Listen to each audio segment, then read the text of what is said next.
Hello everyone, welcome to this tutorial. So इससे पहले वाली क्लास में हमने साइकस शुरू किया था। तो साइकस को जिम्नोस्पर्म में रखा गया है, ऑर्डर साइकेडेल्स के अंदर उसको रखा गया है और फैमिली साइकेडेसी के अंदर उसको रखा गया है और उसका जो जीनस होता है वो साइकस है ही। तो मैंने इससे पहले वाली क्लास में अच्छे से जिम्नोस्पर्म के जनरल कैरेक्टरिस्टिक्स आपसे शेयर कर लिए थे और आपको समझा दिया था कि इसमें ऐसे ऐसे सामान्य गुण या जनरल कैरेक्टरिस्टिक्स पाए जाते हैं। देन उसके बाद में हमने साइकस की कोरोलॉइड रूट या प्रवाल मूल के बारे में पढ़ा था।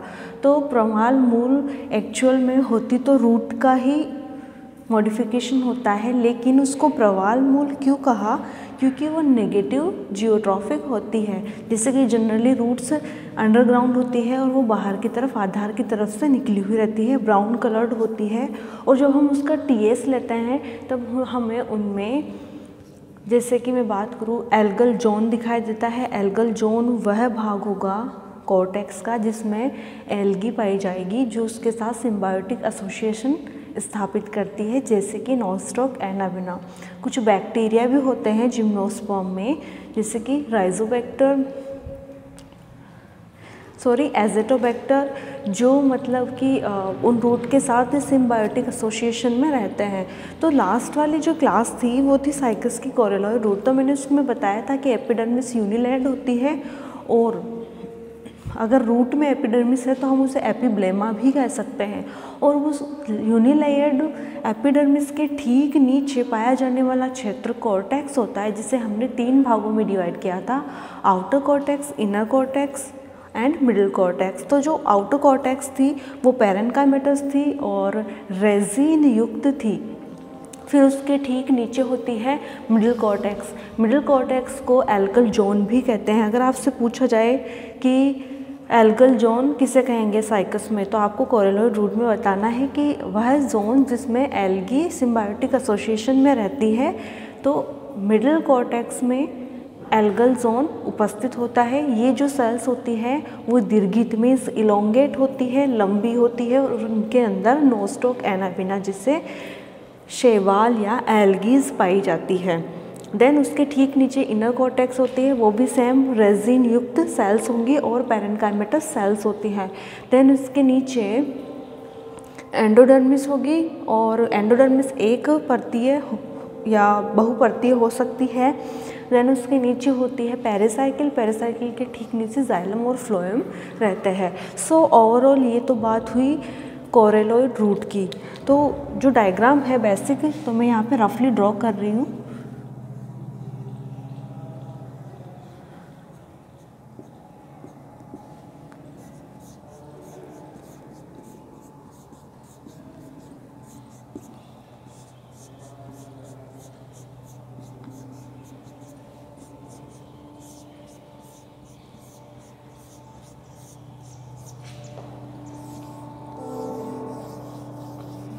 ये जो जोन होता है मिडिल कॉर्टेक्स वाला पार्ट, इसे कहते हैं एल्गल जोन।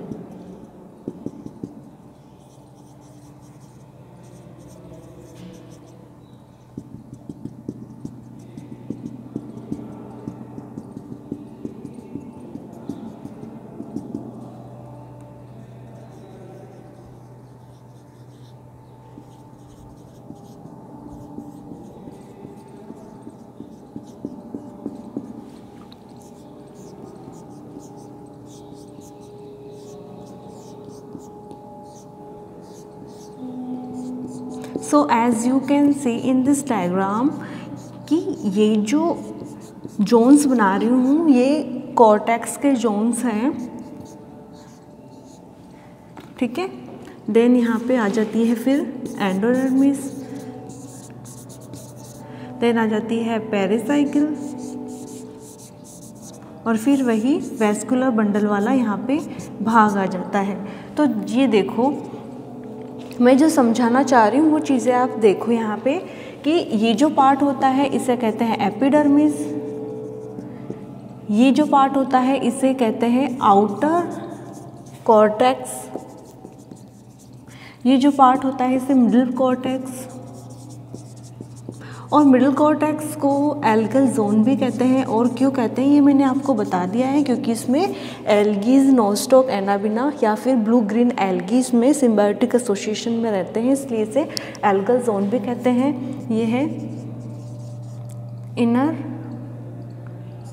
कॉर्टेक्स, देन ये है पेरिसाइकिल, और ये है एंडोडर्मिस, और ये है पेरिसाइकिल ये वाला, और ये है यहाँ पे वेस्कुलर बंडल या स्टील वाला क्षेत्र।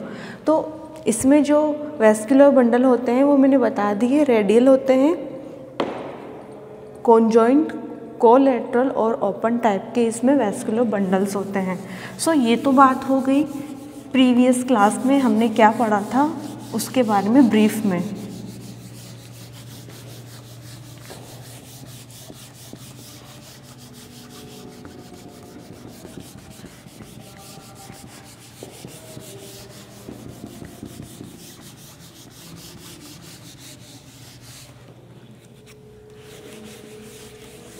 अब हम शुरू करते हैं आज की क्लास में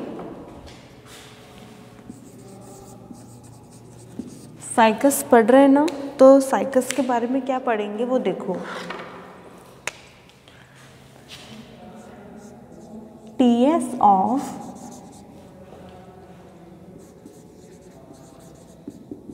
रेचिस, इसे rachis depends on pronunciation, Hindi में कहते हैं पिच्छाक्ष।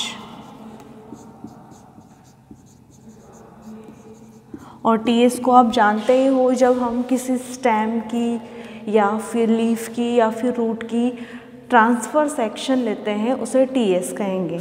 तो हम यहाँ पे पढ़ेंगे जो पिच्छाक्ष या रेचिस होता है उसकी टीएस की हम यहाँ पे बात करेंगे।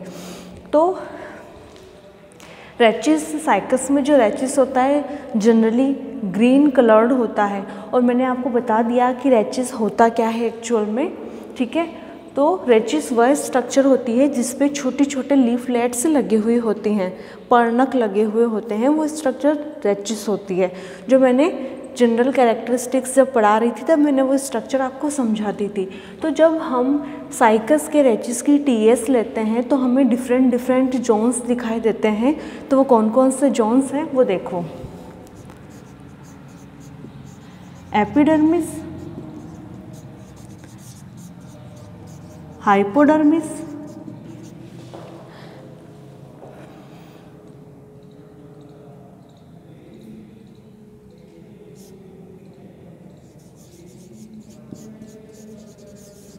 Mesophyll, then stele. तो जब हम साइकस की टीएस लेते हैं तो हमें ये डिफरेंट जोन्स दिखाई देते हैं, एपिडर्मिस, हाइपोडर्मिस, मेसोफिल और स्टील, ठीक है। तो हम सबसे पहले बात करते हैं एपिडर्मिस। तो हम जब टीएस लेते हैं तो सबसे जो आउटर मोस्ट लेयर हमें दिखाई देती है वो कौन सी होगी, एपिडर्मिस होगी। तो एपिडर्मिस सबसे आउटर मोस्ट लेयर होती है। तो साइकस के रेचिस में पाई जाने वाली एपिडर्मिस यूनिलेयर्ड होती है, एक परतीय होती है, साथ ही थिक क्यूटिकल युक्त होती है, मीन्स उसके बाहर जो क्यूटिकल का जमाव होगा वो परत जो होगी क्यूटिकल की वो मोटी होगी। तो थिक क्यूटिकल युक्त होती है और इस पे संकन स्टोमेटा पाए जाते हैं। सो अगर मैं एपिडर्मिस की बात करूँ तो साइकस के रेचिस में पाई जाने वाली एपिडर्मिस सबसे आउटर मोस्ट लेयर होती है। ये यूनिलेयर्ड होती है, थिक क्यूटिकल युक्त होती है और इस पे संकन स्टोमेटा, धसे हुए स्टोमेटा, इस पे संकन स्टोमेटा पाए जाते हैं या धसे हुए रंध्र पाए जाते हैं जो कंप्लीट सतह पे एक समान पाए जाते हैं। इसलिए क्योंकि ये जो स्टोमेटा होता है जो पूरी सतह पे एक समान होते हैं, एक समान कंडीशन में बिखरे हुए होते हैं या फिर अरेंज होते हैं, तो ये कंडीशन होगी एम्फिस्टोमेटिक।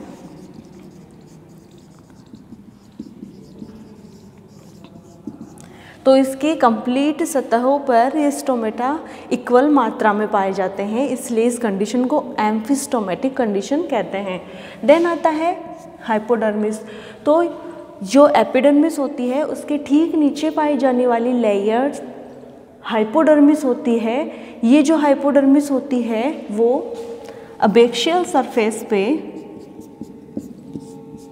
2 से 3 परतें होती है और एडैक्सियल सरफेस पे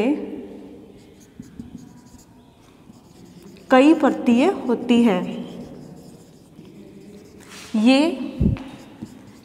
पैरेनकाइमेटस हो सकती है, सॉरी पैरेनकाइमेटस नहीं होती है, ये होती है स्क्लेरेनकाइमेटस। जो एपिडर्मिस होती है वो होती है पैरेनकाइमेटस मृदुतकीय, जिनकी वॉल थोड़ी सॉफ्ट या फिर मैं कह सकती हूँ पतली होती है। ये जो यहाँ पे हाइपोडर्मिस की बात कर रही हूँ, तो ये हाइपोडर्मिस एडैक्सियल सरफेस पे तो 2 से 3 लेयर्ड होती है और अबैक्सियल सरफेस पे अभ्यक्त सतह पे ऊपरी सतह पे से तो 2 जनरल मतलब कि सिंपल वर्ड्स में बोलूँ तो ऊपर वाली सतह पे ये 2 से 3 लेयर होती है जिसे अबैक्सियल कहते हैं, और एडैक्सियल सरफेस पे लोअर सरफेस पे ये मल्टी लेयर्ड होती है, ये स्क्लेरेनकाइमेटस।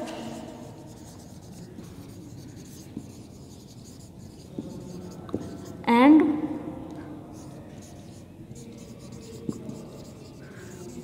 क्लोरोफिल युक्त होती है। ये चीज़ देखो, जहाँ के एपिडर्मिस की सेल्स पैरेनकाइमेटस थी मीन्स मृदुतकीय थी, और ये जो हाइपोडर्मिस की जो सेल्स होती है वो दृढ़ोतकीय या स्क्लेरेनकाइमेटस और क्लोरोफिल युक्त होती है। मीन्स एक तरह से तो ये दृढ़ोतकों से मिलकर बनी हुई होगी, और जो हाइपोडर्मिस की जो अदर सेल्स होगी वो कुछ सेल्स कैसी होगी, क्लोरेनकाइमेटस होगी, मीन्स कोलेनकाइमा उत्तक या हरित उत्तक उनमें पाए जाएंगे। तो ये जो हाइपोडर्मिस होती है वो 2 तरह के टिश्यू से मिलकर बनी हुई होती है, जिसको मैं डायग्राम में आपको क्लियर करवा दूंगी। देन आता है मेसोफिल। तो इसमें मेसोफिल या भ्रूण उत्तक जैसी कोई स्पेशल स्ट्रक्चर तो नहीं पाई जाती, लेकिन हाँ इसमें मेसोफिल के स्थान पे कुछ टिश्यूज पाए जाते हैं, जैसे कि श्लेष्मीय नलिकाएं। तो यहाँ पे मैं मेसोफिल की बात नहीं करूँगी क्योंकि यहाँ पे क्लियरली ये पता नहीं होता कि इसमें मेसोफिल होता है, ठीक है। तो अगर मैं हाइपोडर्मिस के ठीक नीचे वाले रीजन की बात करूँ तो अल्टीमेटली ये श्लेष्मीय नलिकाओं युक्त पैरेनकाइमेटस स्ट्रक्चर होती है। जो श्लेष्मीय नलिकाएं होती है वो श्लेष्मा का स्रवण करने का कार्य करती है। तो ये श्लेष्मा का स्रवण करने वाली जो सेल्स होती है वो यहाँ पे होती है, और ये पैरेनकाइमेटस सेल्स होती है। देन आता है स्टील। तो स्टील इसमें कैसे होता है, स्टील इसमें होता है कॉन्जॉइंट, कोलेटरल और ओपन टाइप का इसमें स्टील होता है। और जिसमें जाइलम होता है वो जाइलम 2 तरह का होता है, सेंट्रीफ्यूगल जाइलम और सेंट्रीपिटल जाइलम। तो पहले ये देखो, इसमें जो स्टील होता है वो बिखरे हुए पाए जाते हैं, ठीक है। नहीं, इसमें जो स्टील की बात करूँ तो इसमें जो स्टील होता है वो ओमेगा शेप में होते हैं। ओमेगा जानते हो ना, ओमेगा। तो इसमें पाए जाने वाले वेस्कुलर बंडल ओमेगा शेप में अरेंज होते हैं। ये कॉन्जॉइंट, कोलेटरल और ओपन टाइप के वेस्कुलर बंडल होते हैं। जो टर्म्स मैंने आपको पहले बता दी, तो ये ओमेगा शेप में अरेंज होते हैं, ठीक है। और इसमें पाया जाने वाला जाइलम 2 तरह का होता है, सेंट्रीपिटल और सेंट्रीफ्यूगल टाइप का इसमें जाइलम पाया जाएगा। तो जब मेटाजाइलम फ्लोएम की तरफ वह केंद्र से दूर होता है और प्रोटोजाइलम फ्लोएम से दूर व केंद्र की तरफ होता है। ठीक है, तो इस कंडीशन को कहेंगे सेंट्रीफ्यूगल कंडीशन। तो सेंट्रीफ्यूगल कंडीशन में क्या हो रहा है, मैंने कहा है इसमें जाइलम दो तरह से होता है, सेंट्रीफ्यूगल और सेंट्रीपिटल। तो ये सेंट्रीफ्यूगल टाइप होता है, उसमें क्या होता है, इसमें प्रोटोजाइलम हमेशा पता है कि सेकेंडरी ग्रोथ के टाइम, या फिर मैं यूँ कहूँ कि जनरली अगर प्लांट्स में प्रोटोजाइलम बनता है तो अंदर की ओर बनता है, मेटाजाइलम बाहर की ओर बनता है। सो ये देखो, या मैं सिंपल से सिंपल वर्ड्स में बोलूँ तो प्रोटोजाइलम पहले बनेगा, मेटाजाइलम बाद में बनेगा। तो इसमें मेटाजाइलम तो फ्लोएम की तरफ होता है और केंद्र से दूर होता है, लेकिन प्रोटोजाइलम जो होता है वो फ्लोएम से दूर होता है और केंद्र की तरफ होता है। मीन्स इसमें एक दूसरे के विपरीत हो रहा है कि प्रोटोजाइलम जब फ्लोएम की तरफ है तो केंद्र से दूर रहेगा, और प्रोटोजाइलम फ्लोएम से दूर है तो वो केंद्र की तरफ रहेगा। और जो सेंट्रीपिटल कंडीशन है, तो जाइलम की सेंट्रीपिटल कंडीशन में क्या होगा कि इसमें अलग अलग स्पीसीज में अलग अलग टाइप से ये या तो सेंट्रीपिटल हो सकते हैं या सेंट्रीफ्यूगल हो सकते हैं। तो जब हम सेंट्रीपिटल कंडीशन की बात करते हैं तो इसमें जो मेटाजाइलम होता है वो केंद्र के पास होता है और फ्लोएम से दूर होता है, जबकि जो प्रोटोजाइलम होता है वो फ्लोएम के पास में होता है और केंद्रक से दूर होता है। इस तरह से इसमें इसके विपरीत होता है। ठीक है, तो ये कंडीशन हो गए सेंट्रीफ्यूगल और सेंट्रीपिटल। जो आप एक बार इनको पढ़ोगे ना तो भी आपको इजीली यहाँ पे समझ में आ जाएगा।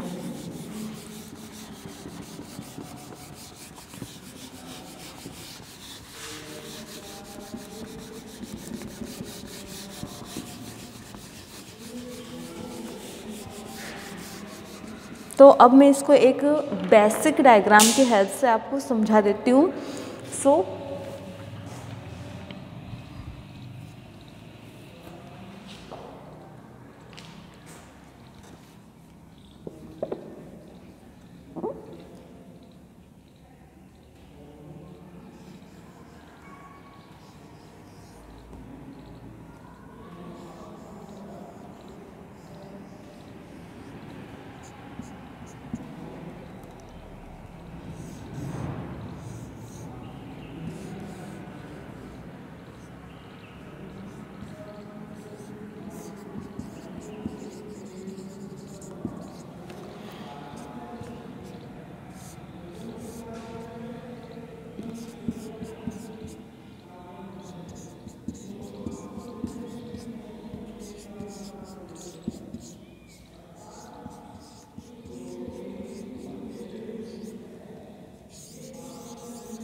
इसमें जो वेस्कुलर बंडल होते हैं वो ओमेगा शेप में नहीं होते हैं, वो लीफलेट में होते हैं। तो कंफ्यूज नहीं होना है, या मेरी तरह लीफलेट में ओमेगा शेप में होते हैं।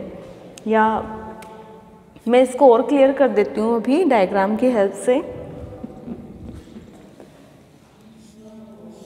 ओमेगा शेप में, रेचिस में ही ओमेगा शेप में जो वेस्कुलर बंडल होते हैं वो प्रेजेंट होते हैं। ठीक है, ये क्लियर करना। ओमेगा शेप की अगर बात हो रही है तो जो रेचिस होता है उसी में ही वेस्कुलर बंडल ओमेगा शेप में होते हैं। ये यहाँ पे क्लियर कर लेना, मैं कंफ्यूज हो रही हूँ इसलिए। मैंने कहा था कि इसमें धसे हुए रंध्र पाए जाते हैं, यूनिलेयर्ड एपिडर्मिस होती है। तो एज यू कैन सी ये है इसमें स्टोमेटा जो धसे हुए हैं, ये है इसकी क्यूटिकल, ये है यहाँ पे एपिडर्मिस, ये है स्क्लेरेनकाइमेटस टिश्यू जिन्हें दृढ़ोत्तक कहते हैं। मैंने बताया था कि हाइपोडर्मिस का निर्माण कोलेनकाइमा मीन्स क्लोरोफिल युक्त उत्तक और स्क्लेरेनकाइमा दृढ़ोत्तक मिलके हाइपोडर्मिस का निर्माण करेंगे।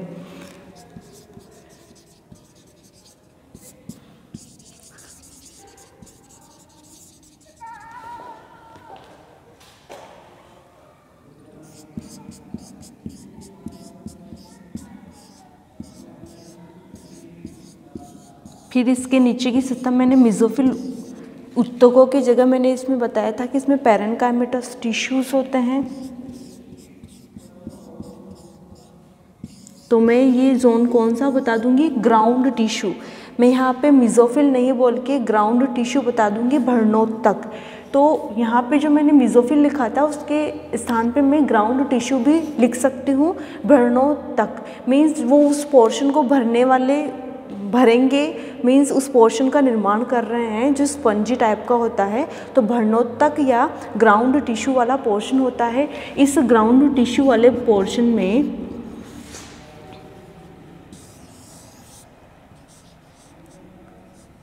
ये रहा ग्राउंड टिश्यू वाला पोर्शन।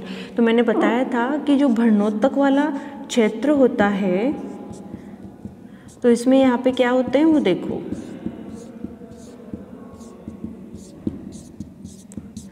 तो ये है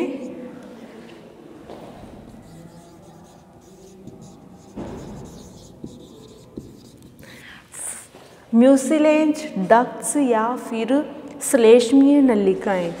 तो ये जो नलिकाएं होती है वो ground tissue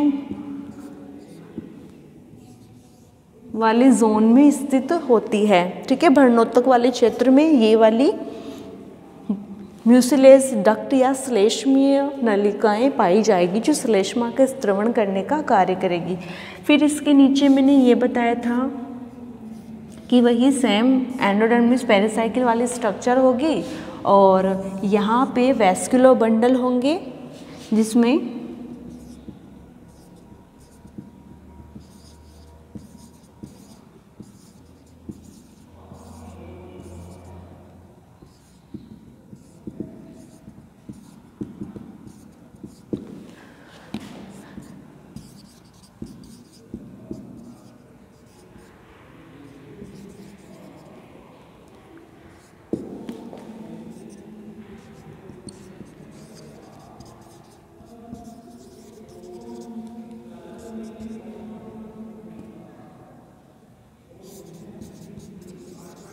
so as you can see in this diagram, ये जो आउटर मोस्ट लेयर है वो क्यूटिकल है जिसपे संकन स्टोमेटा है, धसे हुए रंध्र है। फिर उसके ठीक नीचे यूनिलेयर्ड एपिडर्मिस होती है।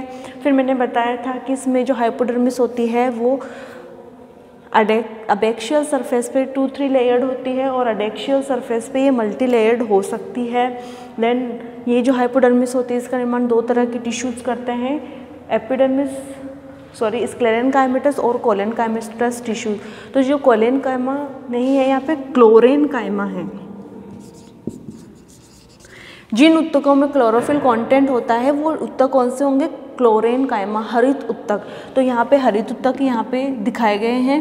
देन ये ग्राउंड टिश्यू वाला पोर्शन है जिसमें श्लेष्मीय नलिकाएं या म्यूसिलेजिनस डक्ट्स यहाँ पे प्रेजेंट है।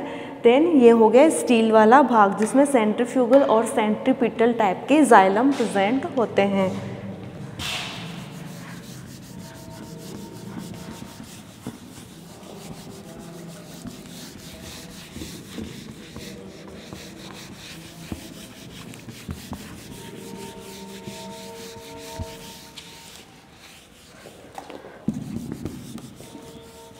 अब मैं बात करती हूँ टीएस ऑफ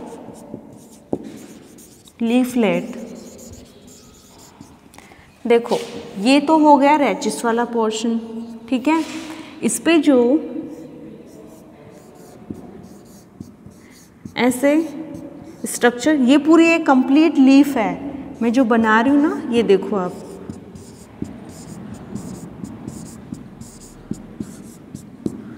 ये एक कंप्लीट पूरी लीफ है, ये इसका रैचिस है। और ये जो छोटी छोटी लीव्स लगी हुई है उस पर पत्तियां, इन्हें कहते हैं लीफलेट्स। तो हम अब लीफलेट्स की स्ट्रक्चर पढ़ेंगे यहाँ पे।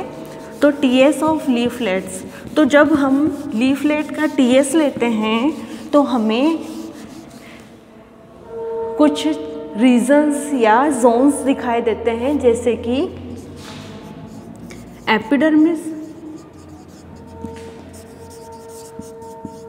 हाइपोडर्मिस, मेसोफिल, देन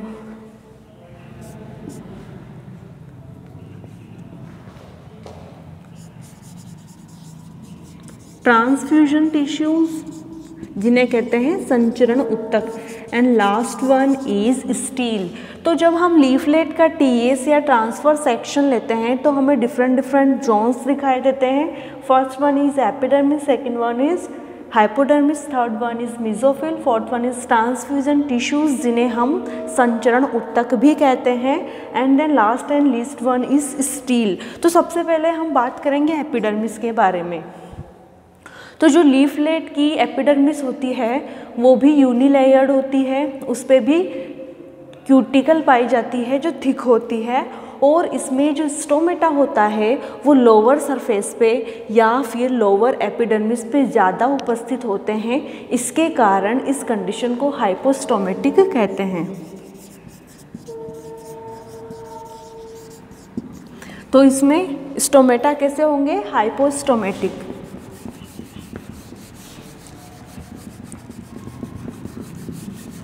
ठीक है, तो सेम इसमें एपिडर्मिस क्यूटिकल युक्त होती है, यूनिलेयर्ड होती है, और इसकी लोअर एपिडर्मिस पे स्टोमेटा ज़्यादा प्रेजेंट होते हैं, तो इस कंडीशन को कहेंगे हाइपोस्टोमेटिक कंडीशन।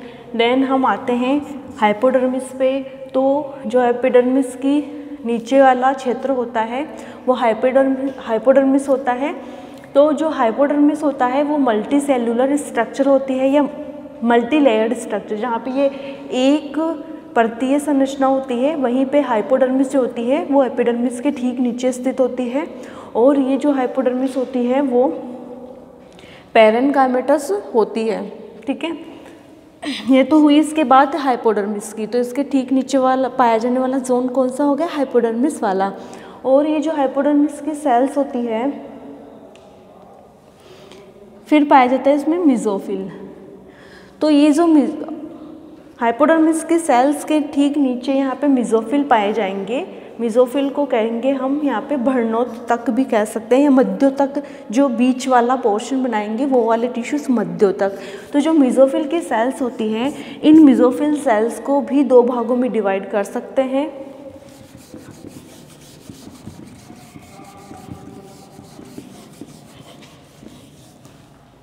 या मैं डायरेक्ट अगर सिंपल से सिंपल स्ट्रक्चर की बात करूँ तो एपिडर्मिस के ठीक बाद में अगर मैं बात करती हूँ तो यहाँ पे मेसोफिल सेल्स की बात करती हूँ। तो जो मेसोफिल होती हैं, इन मेसोफिल या मध्योतकों को दो भागों में डिवाइड कर सकते हैं। या जो लीफलेट का मेसोफिल होता है वो दो तरह के टिश्यू से मिलकर बना हुआ होता है। पेलिसेड टिश्यू जिन्हें कहते हैं खम्भ उत्तक, और सेकंड है स्पॉन्जी टिश्यू, इन्हें कहते हैं हम स्पंजी उत्तक। हाँ, तो जो मेसोफिल होता है इसका निर्माण दो तरह के टिश्यूज़ करते हैं, पेलिसेड टिश्यू और स्पंजी टिश्यू। जो पेलिसेड टिश्यूज़ होते हैं ये पेलिसेड टिश्यूज़ की लंबाई अधिक होते हैं, इसलिए इन्हें खम्भोत्तक कहते हैं। तो ये जो पेलिसेड टिश्यूज़ होते हैं वो पतले व इलोंगेट मीन्स पतले व दीर्घित होते हैं, लंबे होते हैं, इस कारण इन्हें खम्भोत्तक कहेंगे। और ये जो टिश्यूज़ होते हैं इनके बीच में इंटरसेलुलर स्पेस या अंतरकोशिकीय अवकाश नहीं पाया जाता है। इनमें क्लोरोफिल कंटेंट ज़्यादा पाया जाता है, इसके कारण ये ज़्यादा मात्रा में फोटोसिंथेसिस की प्रोसेस में पार्टिसिपेट करते हैं। और इन पेलिसेड टिश्यूज़ के अलावा उनमें एक प्रकार के और टिश्यूज़ पाए जाते हैं जो पेलिसेड टिश्यूज़ के नीचे पाए जाते हैं, वो हैं स्पंजी टिश्यूज़। तो ये जो टिश्यूज़ होते हैं ये गोलाकार या अंडाकार या अनियमित आकार के हो सकते हैं। इन टिश्यूज़ के बीच में बड़े बड़े वायु स्थान या फिर अंतराकोशिकीय अवकाश पाए जाते हैं जिनमें हवा भरी हुई होती है। ठीक है, तो इसलिए ये स्पंजी टिश्यूज़ कहलाते हैं क्योंकि इनके बीच में बड़े बड़े वायु स्थान पाए जाते हैं। इनमें भी क्लोरोफिल कंटेंट होता है, लेकिन पेलिसेड टिश्यूज़ की तुलना में या खम्भोत्तक की तुलना में स्पंजी टिश्यू में क्लोरोफिल कंटेंट कम होता है, फिर भी ये फोटोसिंथेसिस में पार्टिसिपेट करते हैं। देन ट्रांसफ्यूजन टिश्यूज़, तो पेलिसेड टिश्यूज़ व स्पंजी टिश्यूज़ के ठीक बीच में अनुप्रस्थ रूप से अरेंज या ट्रांसफर रूप में, ठीक है, अनुप्रस्थ रूप में अरेंज टिश्यूज़ होते हैं जो एक के ऊपर एक स्थित होते हैं। इन टिश्यूज़ को ट्रांसफ्यूजन टिश्यूज़ कहते हैं। ये पेलिसेड और स्पंजी टिश्यूज़ के बीच में संचरण का कार्य करते हैं, इसलिए इन्हें संचरण उत्तक कहेंगे। और ये अनुप्रस्थ रूप से लंबाई में फैले हुए होते हैं। इनकी सेल्स चपटी व लंबी होती है। देन इसके नीचे आता है स्टील वाला पोर्शन। तो ये जो स्टील होता है, इसमें स्टील मीन्स जाइलम और फ्लोएम पेरेनकाइमेटस टिश्यूज से मिली आवरण से आवृत होता है, जिसे बंडल शीथ कहते हैं। और उस बंडल शीथ में वही यह डिप्लोजाइलिक कंडीशन दर्शाता है। मीन्स इसमें दो तरह के जाइलम होंगे, सेंट्रीपिटल, सेंट्रीफ्यूगल। तो यह डिप्लोजाइलिक कंडीशन को दर्शाते हैं। और इसमें भी वेस्कुलो बंडल कॉन्जॉइंट, कोलेटरल और ओपन टाइप के होते हैं, जो मैं नेक्स्ट क्लास में डायग्राम की हेल्प से आपको समझा दूंगी। So thank you.